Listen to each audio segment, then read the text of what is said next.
반갑습니다. 오늘 주일 예배 나오신 여러분 주님의 이름으로 환영합니다. 우리 옆에 분 인사합니다. 반갑습니다. 반갑습니다. 반갑습니다. 할렐루야. 자, 우리가 창세기는 시작의 책이라 그랬어요. 그래서 천지 창조의 시작, 믿음의 시작, 타락의 시작, 예배의 시작들이 많은데 특별히 이제 믿음의 시작으로부터 해서 믿음의 조상 아브라함 얘기가 나오는데 이제 성경책을 한번 뒤적뒤적 해볼 거예요. 우리 창세기 12장을 한번 펴볼까요? 자, 12장. 12장부터는 아브라함 얘기가 나오는데 아브라함이 이름 바뀌기 전에 이름이 뭐였죠? 아브람이었어요. 그죠? 자, 창세기 12장부터 족장들의 이야기가 나옵니다. 한 씨족을 이끄는 우두머리죠. 아브라함이 족장이었어요. 자, 족장인 아브라함을 하나님이 12장에서 불러주셨죠. 너는 너의 고향과 친척과 아비집을 떠나 내가 내게 보여줄 땅으로 가라. 12장 1절에 아브라함을 부르셨어요. 자, 그 다음에 13장은 여기 위에 성경책 보면 파란색 글씨가 있죠. 그거 읽으시면 돼요. 자, 13장은 누구와 누가 서로 이별하는 장면이죠. 아브라함과 롯이 인구가 너무 많아져서 서로 헤어져요. 그래서 아브라함은 가나안 땅, 롯은 이 소돔 땅을 선택해서 헤어졌습니다. 자, 14장에서는 우리가 어떤 말씀 나눠줬죠? 소돔 땅에 있던 롯이 붙잡혀갔죠. 그래서 아브라함이 구출해오는 과정에서 여기 14장에 보면 자, 누가 누구를 구하다?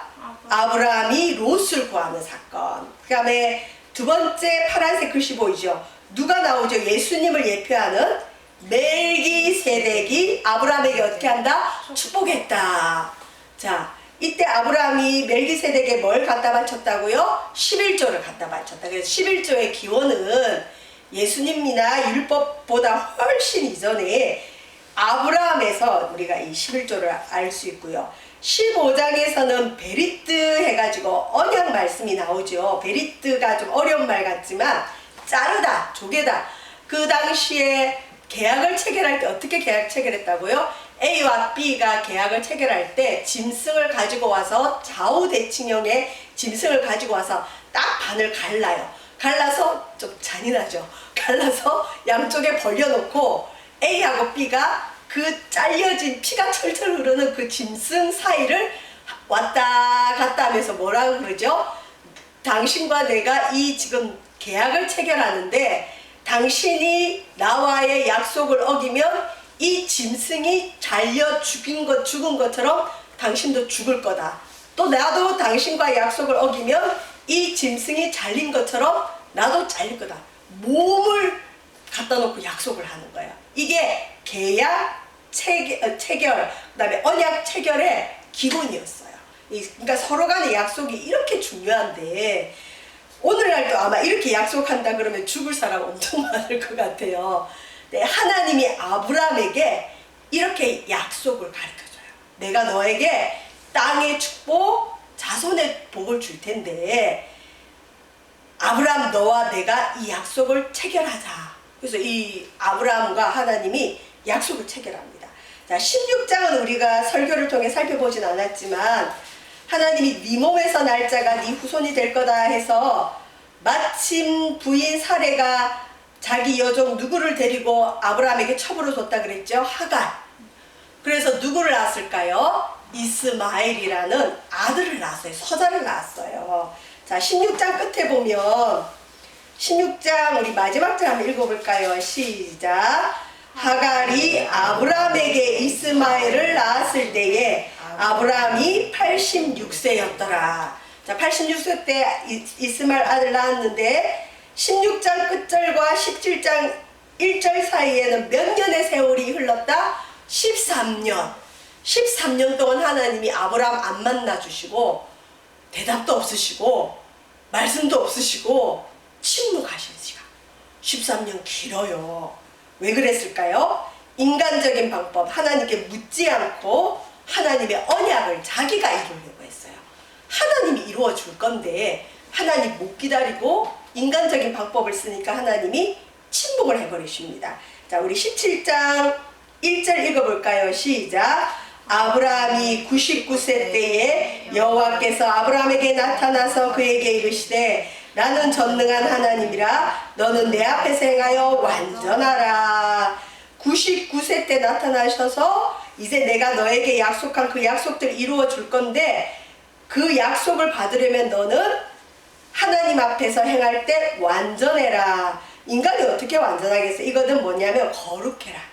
우리가 하나님의 축복을 받을 그릇을 준비를 해야 돼요. 그 그릇의 준비는 뭐냐? 정결하고 깨끗하고 거룩하면 하나님이 우리에게 축복을 이루어 주셔요. 그래서 우리가 거룩의 생활을 해야 됩니다. 이 완전하다는 건 블레임리스에서 비난받을 일이 없는 상태, 완전히 깨끗한 상태가 아니라 비난받지 않는 그런 상태로 하나님 앞에 행해라는 거죠. 그러면서 하나님이 아브라함에게 온 가족에게 뭘 행해라 그랬죠? 할례. 할례가 어떤 예식이라 그랬죠? 세례. 더러움을 제거한다. 그래서 할례를 행하라 해서 아브라함이 할례를 행했는데 전에 말씀드린 것처럼 아브라함은 하나님께 직접 말씀도 듣고 하나님 만났기 때문에 자기 몸에 피를 흘리는 거 괜찮아요. 자기 아들 이스마엘에게 피 흘리는 거 괜찮아요. 그런데 아브라함은 아브라함뿐만 아니라 자기 집에 온 사람, 온 남자에게 이 포피를 베는 수술을 했어요. 이 수술을 하면 3일 동안 누워 있어야 되는데 이 어려운 일을 아브라함이 했어요. 이게 하나님이 아브라함에게 자손의 복, 땅의 복을 주겠다는 이 약속의 증거로 몸에 허락하신 거예요. 저와 여러분, 우리도 세례 받을 때 우리 몸에 받았죠. 우리 몸에.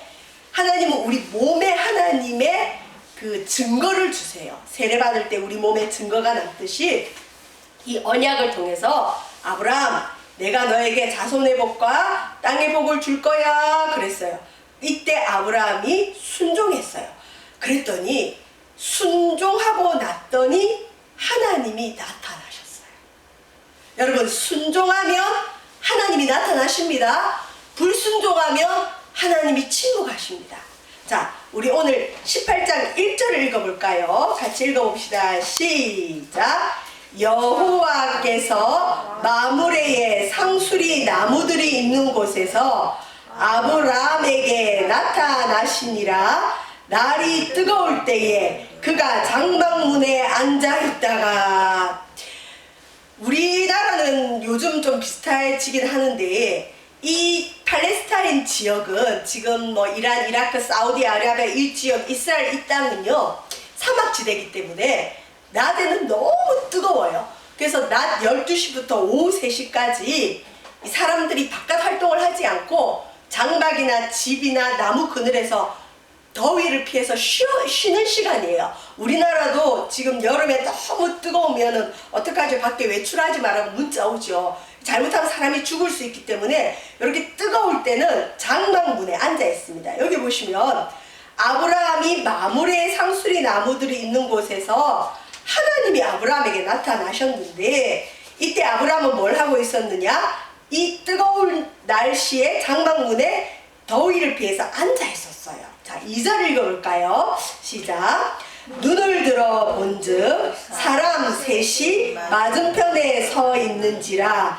그가 그들을 보자 곧 장막문에서 달려나가 영접하며 몸을 땅에 굽혀. 자, 여기 사람 3명이 아브라함이 이렇게 더워서 장막문에 가만히 앉아서 쉬고 있는데 자기 집 앞으로, 자기 장막 앞으로 남자 3명, 사람 3명이 지나가는 게 보이는 거예요. 자, 너무 뜨겁기 때문에 어떻게 한다고요? 사람들이 다 집안이나 장막이나 나무 그늘에 더위를 피하여 있는 이때에 사람 3명이 맞은편에, 아브라함 맞은편에 서 있는 거예요. 자, 이때 아브라함이 평소에 성격이 나와요. 아브라함이 굉장히 겸손했던 것 같아요. 한 그 부족의 족장이에요. 우두머리.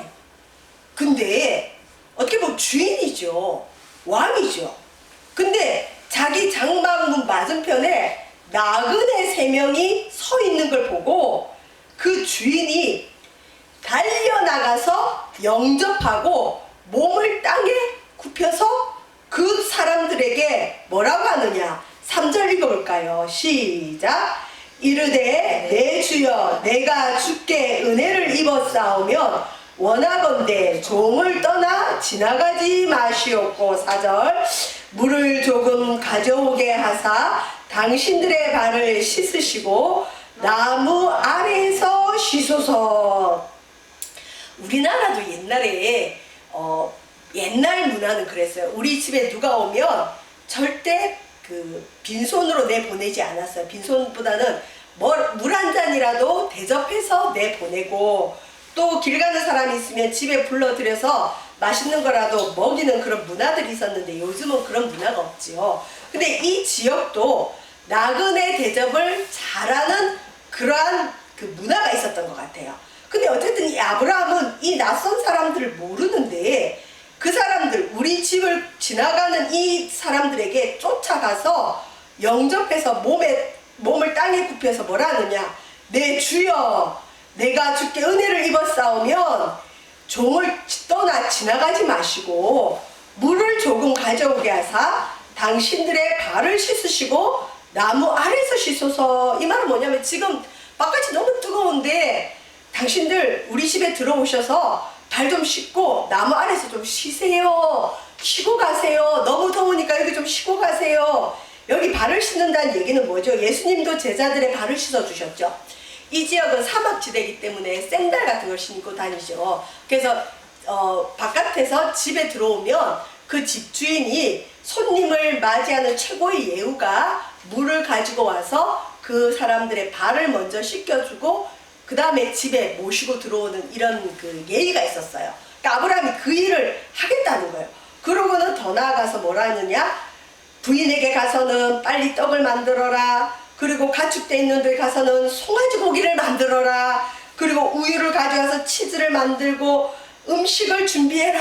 그러니까 자기 집에 있는 음식, 뭐 갑자기 어디 가서 비싸고 이런 게 아니라 평소에 자기 집에 밀가루 있으니까 사라에게는 떡을 만들어 오십시오. 송아지 고기를 만드십시오. 그 다음에 우유로 치즈 만들고 우유 가지고 와서 얼른 한 상을 차려라.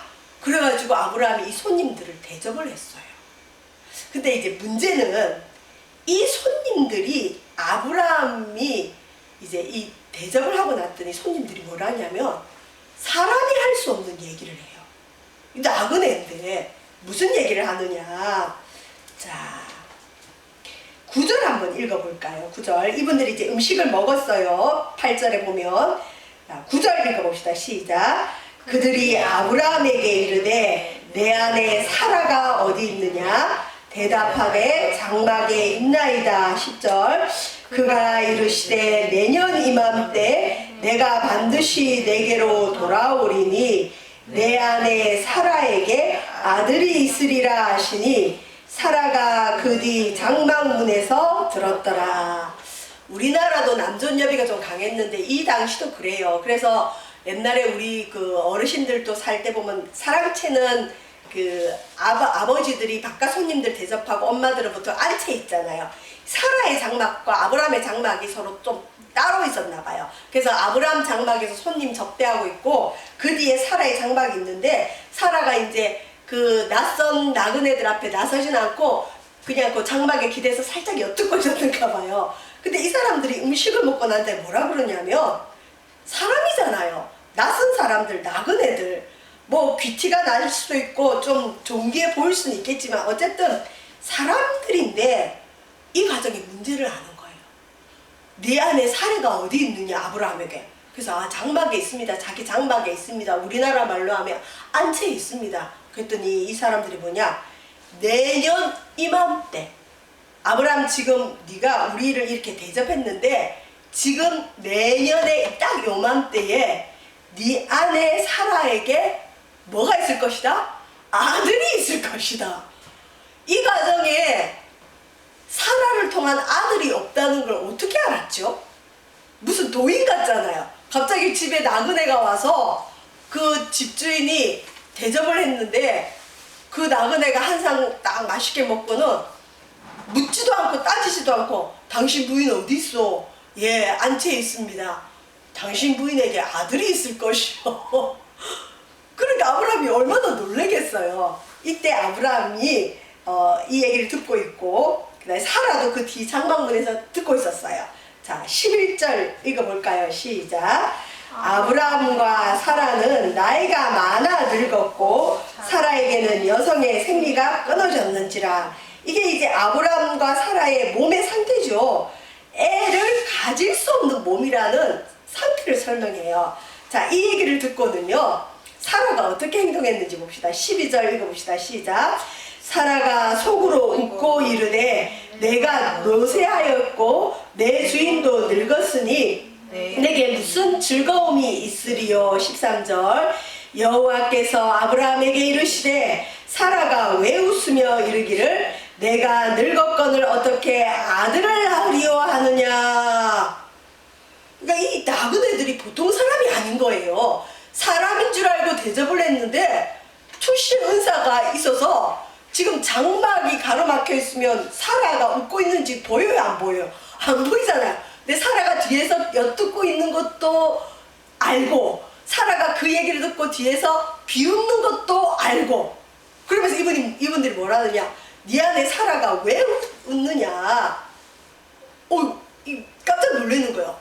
저 사람들 보통 사람들이 아니다 알았겠죠. 자, 그 다음에 14절 15절 읽어봅시다. 시작.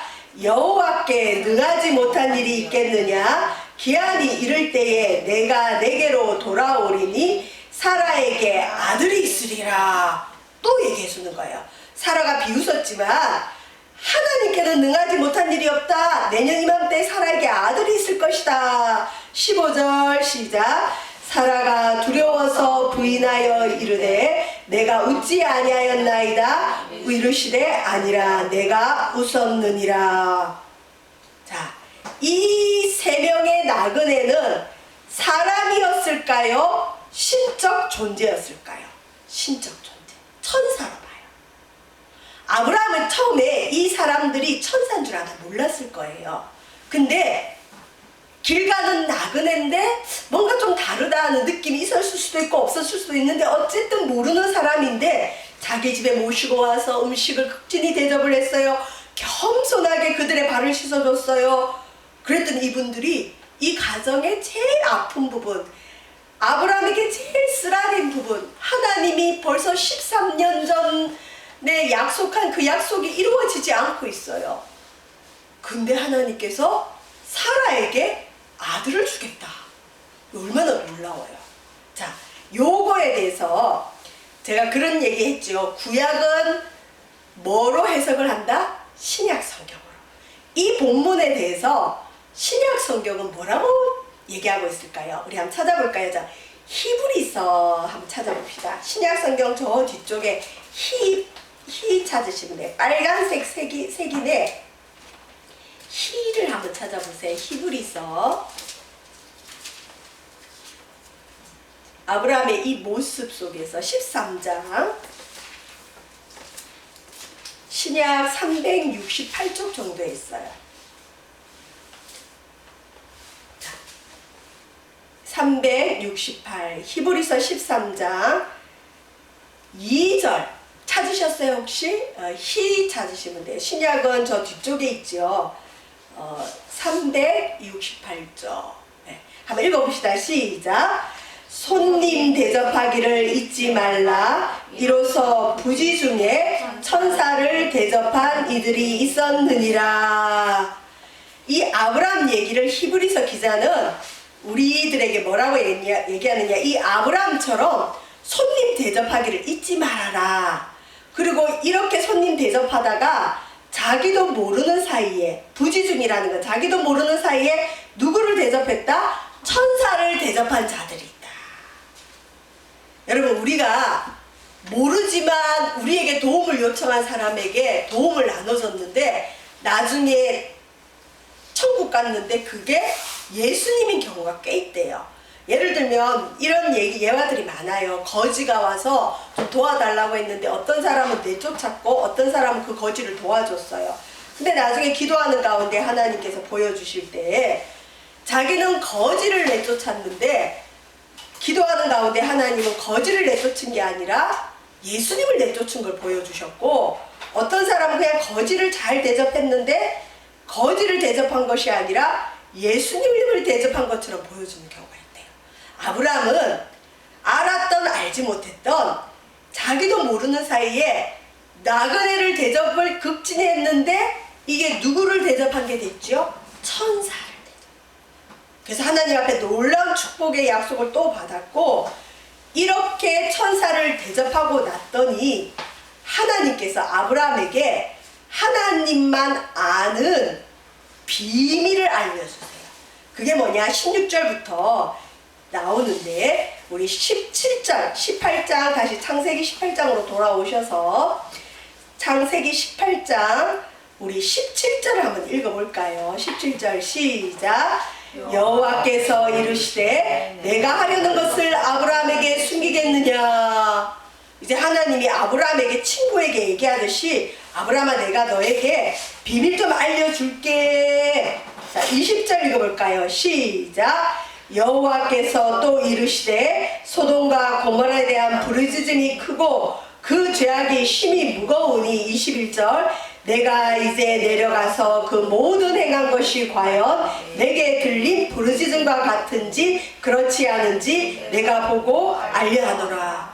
이 나그네 세 명이 천사인데 천사가 사람의 모습으로 와가지고 이제 내년 이맘때에 큰 복을 받을 아브라함 집에 와서 음식 대접을 받고 다시 그 약속을 확인시켜 주면서 실제로 이 천사가 내려온 목적이 있어요.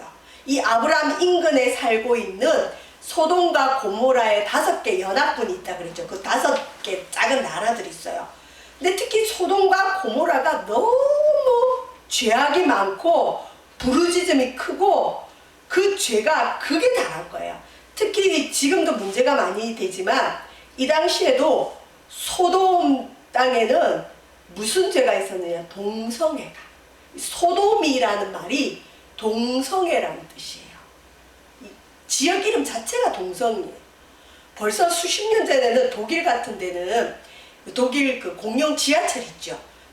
일반 서민들이 이용하는 지하철에 동성끼리 이렇게 껴안고 있는 그런 포스터들이 그러니까 널려 있대요.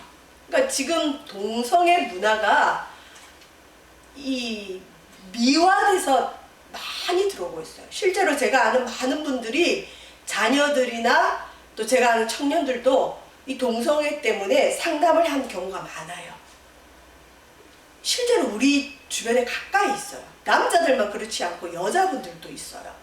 그러니까 이 지금 동성애가 문화라는 이름으로 개인적 성적 취향이라는 이름으로 지금 우리 속에 들어오고 있어요.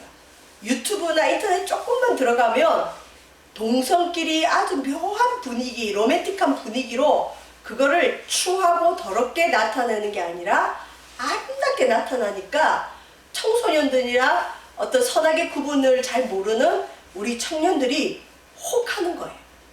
좋아 보이거든요. 실제로 제가 있었던 국제학교에는 똑똑한 여학생이 한 명 있었어요. 운동을 하다가 이제 약사가 되기 위해서 미국 학교를 가려고 공부를 하는데 운동하던 애라 진짜 공부도 잘하더라고요. 체력이 좋으니까. 근데 그 아이가 믿음도 좋아요. 예배 때 보면 예배도 잘 드리고 기도도 하고 하나님도 만난 것 같아요. 근데 어느 날 저에게 심각하게 질문을 하는 거예요. 자기가 이제 기숙사를 떠나서 이렇게 주중에 2주에 한 번씩 서울에 가면 이태원을 가서 친구들을 많이 만난대요. 근데 이태원을 가면 동성애자, 저도 그 애를 통해서 알게 됐는데 양성애, 또 심지어 다성애, 이게 동성애만 있는 게 아니라 양성애자도 있어요. 다성애자도. 자기 친구들이 걔네들이라는 거예요. 그리고 걔네들 착하대요. 대화도 잘 되고 어떻게 보면 교회에 있는 크리스찬 친구보다 더 좋대요. 그러면서 걔가 나한테 아주 도발적으로 뭐라 그러냐. 목사님, 동성애가 그렇게 죄예요? 그러면 하나님이 왜 우리에게 그런 마음을 줬어요? 뭐 이렇게 댕기는데 제가 너무 공격을 받아가지고 깜짝 놀라서 평소에 믿음이 없는 애가 그랬더라면 내가 이해가 하겠는데 평소에 믿음이 있는 아이였는데 이미 이태원에 가서 그 이태원의 그런 문화들 속에서 젖어버려요. 익숙한 거예요. 이게 왜 죄지? 이렇게 편하고 좋은데? 근데 실은 동성애는 하나님의 말씀이 죄라고 분명히 얘기했고, 이 동성애 때문에 우리에게 엄청난 질병들이 와요. 굉장한 심한 질병들이 많이 오고 있어요. 에이즈가 그 예잖아요. 그리고 얼마 전에 코로나가 아주 변종에 대해서 난리가 났죠. 그 변종된 코로나도 실은 이태원발 코로나라는 얘기가 떠돌고는 있었어요. 심각한 거예요. 근데 어쨌든 지금 동성애가 퍼지고 있는데 이 당시에도 동성애 문제가 있었어요. 근데 이렇게 동성애가 있으면 자손들이 더럽혀지죠. 그게 땅을 더럽힌다 그래요. 땅이 더럽혀지면 하나님이 그 땅을 멸망시켜버려요. 어떻게 보면 동성애가 마지노선이에요. 성적 타락이 끝이에요. 잘못하면 멸망받아요. 하나님이 하늘에서 보니까 기가 막히거든요. 그래서 실사를 내려 보냈어요. 실사. 사실 조사하러 천사들 3명이 와서 소돔과 고모라에 대한 그 원망과 부르짖음이 크고 제약이 심히 무거우니까 내가 실제로 가서 그 땅이 그렇게 더러운지 내가 보겠다. 그리고 그 사람들은 소돔 땅으로 가고 아브라함은 여호와 앞에 그대로 섰더니, 자 22절 한번 읽어볼까요? 시작. 그 사람들이 거기서 떠나 소돔으로 향하여 가고 아브라함은 여호와 앞에 그대로 섰더니, 이 표현이 재밌죠? 천사들은 소돔과 고모라가 정말 그렇게 타락했는지 아락으로 떠났고 아브라함은 여호와 앞에 그대로 섰다. 여호와 앞에 서는 게 뭐죠? 예배, 기도. 하나님 앞에 기도 시간을 가지는 거예요. 자, 어떻게 기도하느냐? 23절, 24절 읽어봅시다. 시작. 아브라함이 가까이 나아가 이르되 주께서 의인을 악인과 함께 멸하려 하시나이까? 그 성 중에 의인 50명이 있을지라도 주께서 그곳을 멸하시고 그 50의인을 위하여 용서하지 아니하시리까? 하나님이 아브라함에게 어떻게 보면 비밀을 알려주면서 하나님의 아픔을 나눈 거죠. 아브라함, 소돔과 고모라와 그 인근이 너무 타락을 해서 이제 여기를 멸할 건데, 소돔 땅에는 누가 살고 있죠? 아브라함 조카 롯이. 조카가 살고 있어요.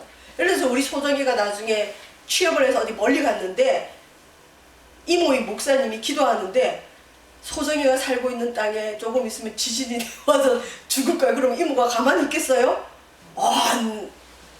가서 구할 수 없으면 기도하겠죠. 아브라함 똑같은 일이에요. 자기 조카가 살고 있는데 그 땅이 이제 하나님이 멸망시킨대요.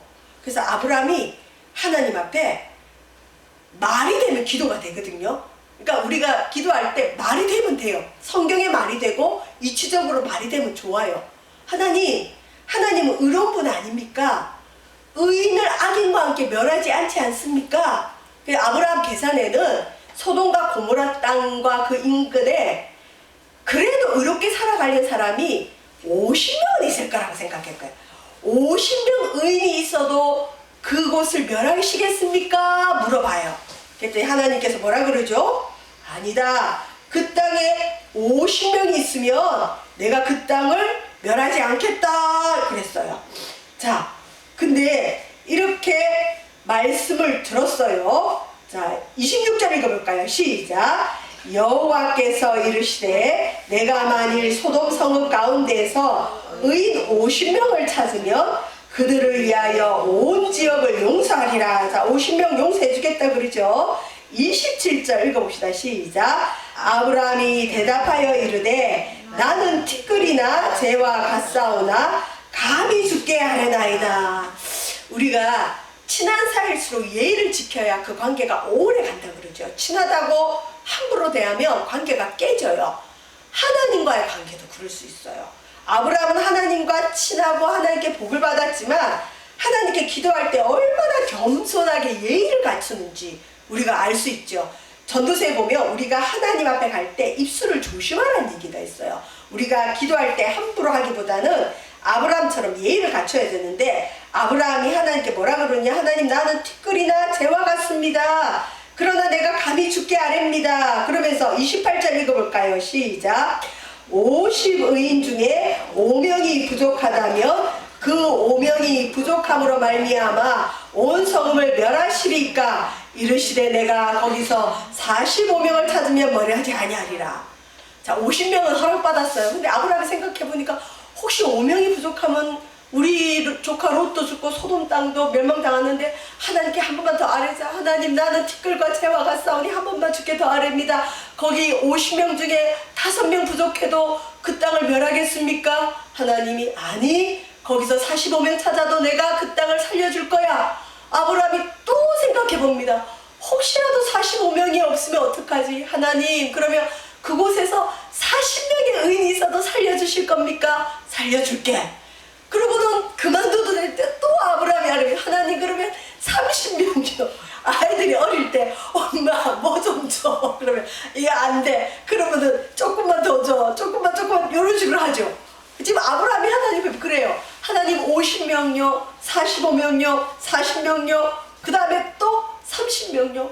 30명 해놓고는 혹시 30명 없으면 어떡하지? 우리 조카 롯도 죽고 소돔에 많은 사람 죽을 텐데 그러면 하나님 혹시 20명이 있으면 그 땅 어떻게 하시겠습니까? 하나님께서 아브라함아 20명이 있어도 내가 그 땅 살려줄 거야. 와, 다행이다. 근데 혹시 인구가 그렇게 많지만 혹시라도 20명이 없으면 어떡하지? 하나님 10명이 있으면 어떡하겠습니까?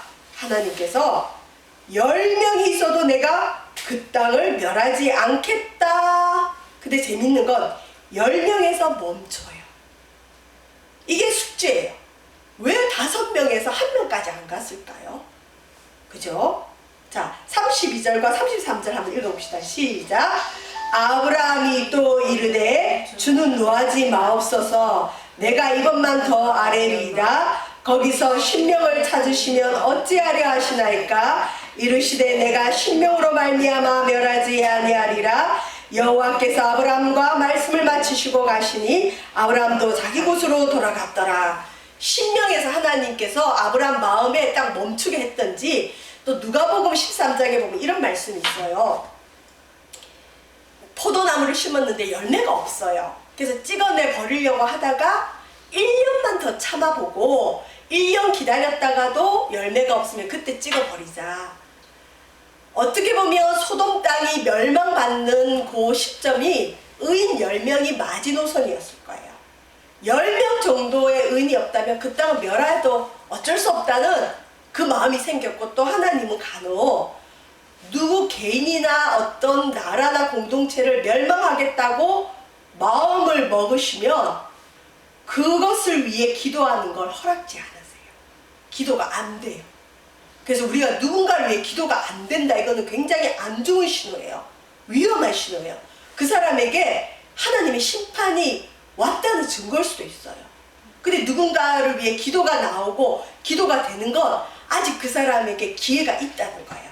이게 이제 중보기도의 어떤 예인데, 우리가 흔히 중보기도라면 뭐냐면 중개자 알죠? 중개자. A와 B 사이를, 두 사이를 잘 이렇게 해서 일이 성사되게끔 하는 사람을 중개자라 그래요.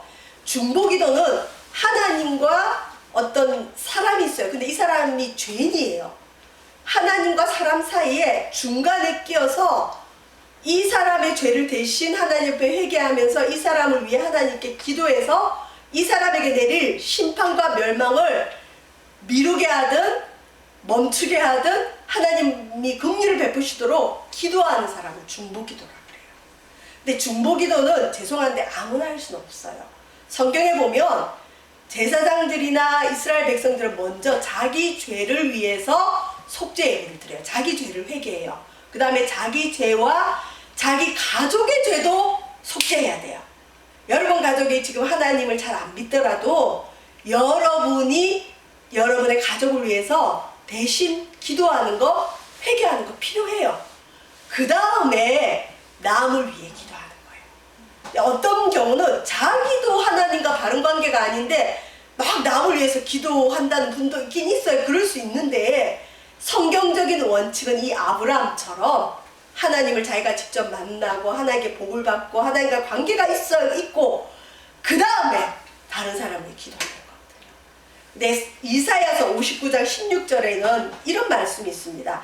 사람이 없음을 보시며 중재자가 없음을 이상히 여기셨으므로 하나님은 이 땅에 중보자가 없음을 이상히 여기신대요. 이 말은 뭐냐면 하나님은 이 땅의 죄악을 위해 중보 기도자들이 많기를 원합니다. 그러려면 먼저 자기가 하나님과 바른 관계가 돼야 되고 다른 사람을 위해 기도할 수 있을 정도의 영적인 성숙함이 있어야 된다는 거죠.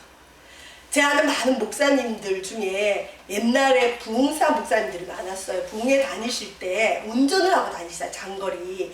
때로는 비행기 타서 외국 가시는 분들이 있었는데 저를 여기까지 키워주신 목사님 중에 우리나라 유명한 부흥사님이 계셔요. 이름 되면 알만한 부흥사님인데 그분이 저가 전도사 때 여자고 그런데도 주일 대예배 설교까지 맡기고 미국을 가셨어요. 그러니까 모든 예배에 그냥 맨날 설교를 시키는 거예요. 그러면서 주의 종은 설교 안 하면은 영적으로 죽어 그러면서 설교를 꼭 시키고 전도사 때 나이 어릴 때거든요. 20대 때. 근데 장례 예배가 나면 저를 가서 꼭 장례 예배를 집도하게 해요. 전도사인데. 그러면서 목회의 마지막은 장례 예배다. 장례가 제일 어렵다. 그러니까 목사님이 저를 키워주셨어요. 그러면서 저보고 앞으로 이렇게 해라 그렇게 많이 키워주신 목사님이신데 그 목사님이 어느 날 교회에 오신 거예요. 새벽 기도 시간 맞춰서. 근데 부흥회 갔다가 시간 맞춰서 오셨어요. 근데 목사님 얼굴이 하얘요.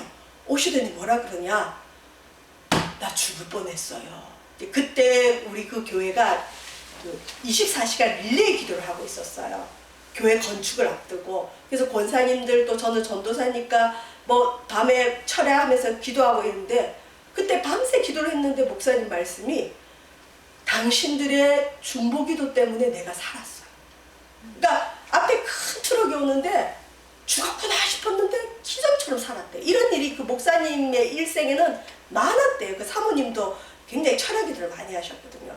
여러분이 밤에 자다가 잠이 안 오면 그건 하나님이 부르시는 거예요. 사무엘이 성전에서 잘 때 하나님이 사무엘아 사무엘아 부르죠. 그때 하나님 만나 주셨어요. 나는 잘 시간이지만 하나님은 얘기하고 싶을 때가 있어요. 자다가 깨면 그 시간이 기도할 시간인 줄 믿습니다. 그때 내 자녀가 무슨 위기가 있을 수 있어요. 그때 내가 아는 누군가가 위기가 올 수 있어요. 그때 하나님은 SOS를 쳐요. 기도할 만한 사람에게. 잠을 깨우시면서 이상하게 누가 생각나게 하시는 거예요. 그럼 그 사람을 위해서 기도해야 돼요. 그 사람에게 뭔가 안 좋은 일이 있을 때 하나님은 사람을 깨워서 기도시키셔요. 여러분, 저와 여러분 2단계의 중보 기도자로 나아가시길 주의 이름으로 부탁을 드립니다. 기도하겠습니다.